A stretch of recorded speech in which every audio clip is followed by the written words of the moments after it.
नगर मनमाड रस्त्यासंदर्भात वरिष्ठ अधिकाऱ्यांसमवेत बैठक। खासदार निलेश लंके यांनी घेतली नितीन गडकरी यांची भेट।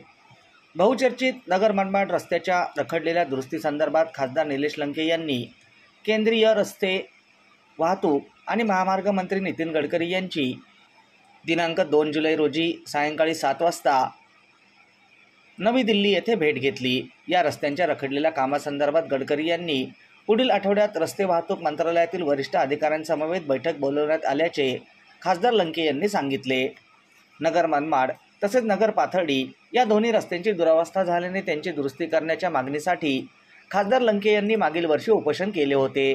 त्यावेळी महाविकास आघाडीचे तत्कालीन नेते अजितदादा पवार यांनी उपोषणाच्या चौथ्या दिवशी नगर येथे येत शिष्टाई करून हे आंदोलन मागे घेण्यास भाग पाडले होते।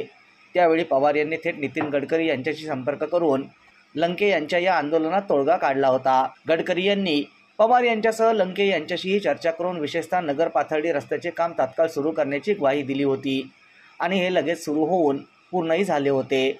नगर मनमाड रस्त्याचेही काम सुरू झाले, मात्र ते पुन्हा थंडवल्याने नागरिकांमध्ये नाराजी व्यक्त करण्यात येत होती। गडकरी यांच्या सूचनेप्रमाणे खासदार लंके यांनी नगर मनमाड रस्त्यासंदर्भात त्यांच्या कार्यालयात जाऊन निवेदन सादर केले। या रस्त्यांवर शेकडो प्रवाशांचे बळी गेले असल्याचे लंके यांनी मंत्री गडकरी यांच्या निदर्शनास आणून दिले। याच मार्गाने शिर्डीच्या साईबाबांच्या दर्शनासाठी देशविदेशातील भाविक जात असतात। या भाविकांना खराब रस्त्यामुळे मनस्ताप सहन करावा लागत असल्याचे लंके यांनी गडकरी यांना सांगितले। त्यावर गडकरी यांनी पुढील आठवड्यात वरिष्ठ अधिकाऱ्यांसमवेत बैठकीचे आयोजन करण्याच्या सूचना संबंधितांना दिल्या। या बैठकीस खासदार लंके हे देखील उपस्थित राहणार आहे।